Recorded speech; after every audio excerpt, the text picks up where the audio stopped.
And Brent Rooker gives this a ride, and you can kiss that goodbye.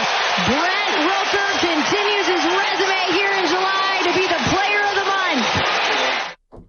Sometimes a lot can happen in 24 hours. And you called that. Take the victory lap. You said Rooker. Rooker is a dude. And right now the Giants are devoid of dudes. And Butler, who made that park look like Wrigley. They both went deep. That was Jenny Kavner, by the way, NBC Sports Bay Area on the call. Evan Giddings in for Matt Steinmetz or Daryl the Guru Johnson. Today is a day to get some stuff off your chest. Today is a day to tell us how you feel. And not just about the game, because it was the game within the game. It was the press conference before, and we're going to play plenty of sound. I'm sure you heard it on the Morning Roast with Bonte and Butch, but Farhan Zaidi spoke before the A's came in, hit 4 home runs, 4 solos actually, took Robbie Ray to the woodshed, and pretty much just embarrassed you in your house. And they're going to play again tonight, 6:45, but I do wonder how people felt, not just, again, the entire day yesterday, the build, the trade deadline, Soler going away, Cobb going away, what it signaled, hearing Farhan talk about what it signaled 30 minutes after the deadline was done, and then watching that performance last night from your team. Today is a day to get whatever you got to get off your chest about the San Francisco Giants. Yeah, and I love that, Evan. And I got to tell you, I called myself to you all a nerd because I was one of the dudes with his popcorn really ready to see what Farhan was going to say. And he said what he said, and he did what he did, right? I don't agree with a lot of what's going on with the Giants, but I swear to you, as you were at the game, and we'll be there tonight together, I thought about you as I watched that game. But you know what I kept doing, Evan? I kept going back because NBC Sports Bay Area played it in its entirety, the Farhan presser, and I just was by myself and had a moment, Evan. And the moment consisted of, hey, hold on, bud. You got the audacity, Farhan. First, can we play the sound, Evan? I don't know if we have it, but you let me know before I just go on my little rant. I want to just let you know, as hours and minutes went by, how I thought about the audacity of Farhan to sit here and make a comment that he made about his team that was 2 games under 500. 4 games out of the wild card, now 5. You need offense. You're hemorrhaging, i.e. the game last night is the A's, 20 games under, come across the bridge, fast track, and just hit 4 home runs, and you couldn't even muster up a run. So, I'm done. I am done sitting here talking about a damn team that still has action or the math is still there, Evan, and they're not holding up their end of the bargain. The one guy that had power, the PG&E guy in your lineup, and it hadn't manifested was Soler, and you basically give him away for nothing. Okay, and I still gave you a pass in my world of you still can overcome 4 games and get in. But to watch the A's just come and slap you around last night, Evan, that pissed me off. And I feel like a fool. I feel like I feel like your face, there's two faces on your shoulders now, yours and Steiny. What would make me think the Giants are going to get off the mat? And I'm saying this. They are DONE. The dugout's lifeless, but this, I don't know if we have it, Evan. You let me know. I got it. Let's just press play. And I'm going to finish what I got to say. No, this is what I want to start. And there was a lot yesterday. Farhan spoke for about 20 minutes. Our very own Sam Lubman was there, asked him a great question. And he pretty much just got peppered. Farhan Zaidi did, about the direction of the team, about his message to the fans, about what the deadline meant, why they choose to not sell Snell. And it all had to do, it sounds like, with selling the fans, which is ironic because there was a lot of sell shirts yesterday at the ballpark. We're talking about the Giants because they did not sell. But here's what Farhan had to say, and I think the thing that's kind of pissing people off today. I mean, I guess you would like to have the best rotation in baseball and the best offense in baseball, but, that's, I guess, something to aspire to. Yeah, again, I kind of mentioned this before. I think for us, the upside that we saw was giving at-bats and opportunities to some of our own guys. There are, always certain group of players out there in the trade deadline. There are players that I think were rumored out there that wound up not getting traded. A lot of those guys, some of it is just really a hypothetical and not really a function of availability. So you've got to kind of make decisions based on what's real and what's attainable. And, like I said, seeing the success of some of our other young players to kind of continue in that direction and try to give them the opportunity to build on that momentum. And again, I think that's what fans want to see. It's what we want to see. We want to see these guys who are going to be here for a long time get opportunities and hit their stride. And I don't, from an organization standpoint, from a fan standpoint, I don't think anything, gets people more excited than that. And again, for us, bringing in a guy like Mark Canha, who I think is going to be huge for our clubhouse and just the functionality of our roster, you're hoping those are complementary to homegrown players, young guys who are really doing the heavy lifting. And so that's kind of the vision we hope to see. Well, he kind of beat around the bush there, Goo, but he started at the beginning talking about you wanted the best rotation and the best lineup. You can't have both. Unless, of course, you're like the Philadelphia Phillies and the New York Yankees. He had the best rotation in baseball. Exactly. That's what he said. His sell to the fans are young players and, quote, the best rotation in baseball. And how dare you say that, Farhan, with the state of your team and the fact that best rotation hasn't even been together 4 times to pass the ball to each other this season. So even if you felt that way about your rotation, for you to sit there with your chest out like it's just matter of fact and the baseball world knows you got the dividends of the best rotation in baseball, that's embarrassing. And then on top of that, Ray, who I'm not mad at, goes out and looks human. He looks regular. But for Farhan not to read the room and sit there and say, we got the best rotation in baseball, it hasn't been that. And if you think you have that, you don't go let Soler go away from peanuts or for nothing. So I'm just looking at what happened last night, Evan, like that was karma. This dude probably is coming back. That's the worst part of this. But for the A's to come in here and look like they got life, they're playing hard, and there's no disconnect, I just don't know how any Giant fan feels like they deserve this. And I don't know when it's going to stop. But Evan, last night was the cherry on top for me. I called myself a fool, like to think this team is going to handle their business. Oh, they play the Rockies. They play the A's. They got the weakest schedule, and they lose to those teams. 2 or 3 to Colorado after the break and let the A's come. I wanted to ask you about J.P. Smith. Can he pitch? And he was just painting the black all night. And that offense is anemic and impotent. Evan, this is bad. This is bad, but what set me off like Latifah last night was, did this dude really tell the world to start his presser, this is the best rotation in baseball? How dare you? Well, it's wrong. Like it's unequivocally, objectively wrong. It is not the best pitching staff in baseball. And when I heard that, I heard a disconnect. I heard a disconnect between the locker room and the front office. I heard Farhan Zaidi speaking about what he sees on his spreadsheet. Well, I'll give you my spreadsheet. If you really want to go into numbers, if you really want to talk about stats, which is all that Zaidi appears to care about, which has really been guiding this franchise through 6 years of mediocrity outside of one season, the Giants are a bottom 5 pitching staff. Wow. Now, their starting rotation might be decent. It might have potential, and it might have a lot of big names. But so far this season, if you look at wins above replacement, I see the Phillies at the top. I see the Padres at the top. I see the Yankees towards the top. The Brewers, the Red Sox, the Mariners.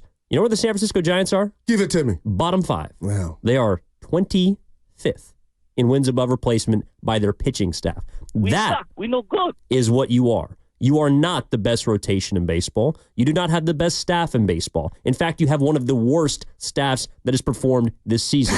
It's wrong. Talk about that. You're right, Evan. And I guess that's what. Kay, can you play it? I think we actually got it. This is the one, E. I think as we looked at how this season has unfolded so far, a couple things really stand out. One, which people have talked a lot about, and it's certainly how we feel internally, is it's been a long road to get our rotation to the place it's in now. We feel like we have the best rotation in baseball. So, oh my goodness, man. When you have starting pitching like that, it can get you on a roll. For us to keep that group together, seeing how we played this past weekend was really high priority. And obviously we had to be open to things that might come up. But that was really our central philosophy going into the deadline is, and we have a rotation that can carry this team down the stretch and get us on a roll. Wow, Evan, even if you felt that, they haven't performed that way, and they hadn't even been healthy enough at the same time. But for you to say that, like that, you deserve some kudos, or you're trying to fertilize that thought of the pitching staff. Why would you say night to Soler? And now we find out Flores might be done. I heard Flim on with the roast, and maybe that's what Canna is. But I'm not even going to get mad at Canna. I just can't stand a Giant team that has been this under this guy for this long. It should be over, but the nightmare on Giant Street, and I mean this a PSA to Giant fans, Evan, I've been redundant. This dude to me is not going anywhere. And if that ends up being the case, is they're 5 out now. They're 5 back. And the worst part about it is they're not handling their business. 53 and 56, and I'm a fool to sit here and think the math is still there, but that's all I'm going to echo. And shout out to Grandy, who was going at it with our own FP yesterday. FP was calling Grandy negative, and I'm waiting on FP today. Like I'm hiding behind in the back alley of, dude, that's how everybody feels. What else is there, Evan? At this juncture, after what transpired yesterday or what didn't transpire with the deadline, and then you go out the team and just look lifeless and let the A's just slap you. The A's looked like the better team yesterday. They got more power. They were the better team yesterday. No doubt. They've been playing like the better team. Come on, man. At what point do we just say, what's going on here? Well, and that's why 888-957-9570 is the number. Evan in for Steiny. He's going to be back next week. He's across the pond in London. But you got Daryl the Guru Johnson here as always. That's what's disappointing about yesterday. That's what's been disappointing about this season is Farhan yesterday has continued to peddle and selling. It has sold us, essentially a false bill of goods. He's sold us this idea of this team that he constructed in the offseason, spent a lot of money to go out and do it. Okay, well, I saw you pivot off of it at the deadline. So there's clearly a different direction, but he's still selling the same vision that he's had for this team all year. And I don't know if it's because he's just got his back up against the wall and that's all he has left. But if you want to even focus just on the starting rotation, they're 21st in ERA. Like, this starting rotation has not been the best rotation in baseball. Blake Snell has not been the best starting pitcher that you paid him to be. Logan Webb has even had a down year. Jordan Hicks is now in the bullpen after having a 4 ERA and kind of flaming out a little bit after 100. Like, there are reasons why this starting staff has not been, to Farhan's point, the best rotation in baseball. And that's what I hear when I hear him trying to peddle this narrative. There's a disconnect. You are not reading the locker room and the guys like you're reading your calculator and your spreadsheet. The spreadsheet says a player is supposed to be this. Okay, well, he's not. Robbie Ray last night is making his second start in the major leagues after coming off of Tommy John surgery. Right. How am I going to expect him to go out there and shove for 7-8 innings against an Oakland A's team when he can't get out of the 4th or the 5th because he's building himself back up? Blake Snell is finally starting to find his stride. But now it's Hayden Birdsong, who's 22 years old. Kyle Harrison is 25. There are young pitchers, and there are a lot of wild cards right now in that pitching staff that, yes, if they perform optimally, if they perform to their potential, well, yeah, then they are perhaps one of the best starting rotations in baseball. But they're not. They are objectively not. They're not pitching like it, and they haven't pitched like it all year. And if that's the only thing that you can grasp onto as far as hope and a prayer in your pitching staff for the remainder of this season, well, I'm sorry. I gotta go with what I've seen and what is actually on paper, not what is projected to be on paper. What is on paper is you being one of the worst performing pitching staffs in baseball, and you didn't improve it. You tried to lean more into it. You didn't add any offense, and then you wound up last night looking at a team that hits 4 home runs and basically just takes your money and runs home. Man, oh man, well said. And on top of that, what did I eat? The tablet that I digested yesterday was, maybe it's about Luciano. Maybe it's not. Just forget, Daryl. Forget, talking to myself. Forget the debacle that was his position or lack of position. Just, it's his bat. And Evan, they pinch hit for him. They pinch hit for him for Lamont Wade Jr., Luciano at the end of the game. Like, what sense does that make? And don't tell me it's on base percentage or whatnot. How can you rob the youngster of that moment? I just have so many questions, and this is what's so unfair. And I don't even want to call it unfair, Evan. I asked you this in the green room. Kay wasn't around. Where are you at on Melvin? Because I don't know what I think of Bob Melvin now. That's how bad this thing is. Was that his decision to tell Luciano sit down when we got rid of Soler, one of the only dudes that, if being proactive, if everything's going well, can hit the ball over the fence? But to tell Luciano to sit down after you call him back up for him to go through his puberty or whatnot, why would you rob him of that moment? It just didn't make sense. I'm questioning everything. And Evan, I'm asking you because I want to hear about Bob Melvin. I'm looking at that A's dugout and I watch the A's. Even when they're down, Evan, I just feel like there's a pulse. Guys and maybe they're playing for their jobs because they're doubted. But the Giants clubhouse, after the series where they went back east against the Pirates and Mets that weekend, that week where it was incredible and they were pulling stuff out of there, you know what? I just don't see anything. It's just like dead men walking, and I feel like said manager, there's a part of that's your job description. You got to do something.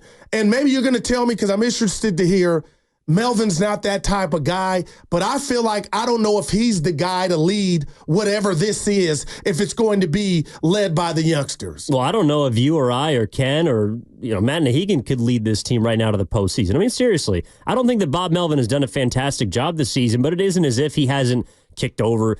Like we've seen him get pissed. We've seen him call out his team. He's done it multiple times this year. And in fact, if it gets a little bit worse, he might do it again. But you can only do it so many times. That's why you can't flip the spread every night. You can only do it so many times. And to his credit, when he's done it, the team has responded. But at the end of the day, I think a manager is there to amplify their team. What on the San Francisco Giants is there to amplify? Seriously. Like, the starting rotation has been injured. It has been a rotation that has not performed very well. Your position players are not all together that talented. And when they have been whole, they haven't given you what you've needed as far as offense, or it's been sporadic, it's been inconsistent. What is there for Bob Melvin to work with on this team? That's been anything's the only consistency about it might be Webb.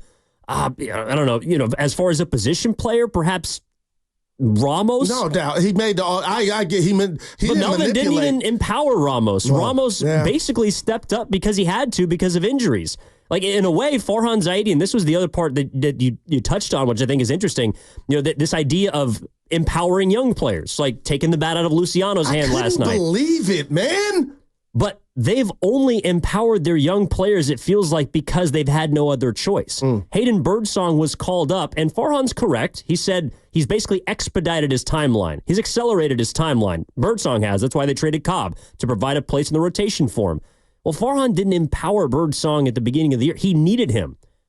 Hayden Birdsong was in Double-A at the beginning of this year, and he has made his way to the major leagues, and now he looks like he could be a dude. I have not seen them prioritize the younger players. I've seen the younger players grab the bull by the horns because the Giants have needed them to. Like, that to me was not a direction that they chose. They spent $200 million this offseason. They weren't going to empower young players, but the younger players have been the lone bright spot about this team. And even now, the Giants appear to have 1 foot in, 1 foot out, because in the ninth inning of a game that is, at the time it was either a 5-run game or a 4-run game. But a 3-run blast, whoever we got action, or you keep it moving. Yeah, but you take the bat out of Luciano's hands. I was shocked, man. It just, there doesn't appear to be any clarity. Like, I don't really understand what is going on. And that's why if that was Bob Melvin's choice, well, then that's, I don't know, maybe that's on Bob. But I don't know who to look at and say, well, that's Farhan's hand there. That's Bob's hand here. This is where ownership is. I don't really know how to read the San Francisco Giants right now. And that's probably why they're below 500, because I don't think they even know what to expect out of themselves on a given night. Yeah. Oh, Evan, you're on fire, man. And it's just frustrating.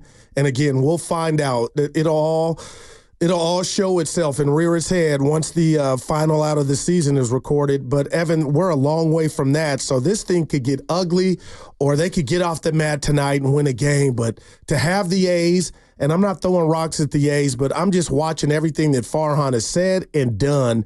And now I left yesterday's show thinking about you in regard to Snell. Evan, I'm sorry, man. You got to do it or get off the pot.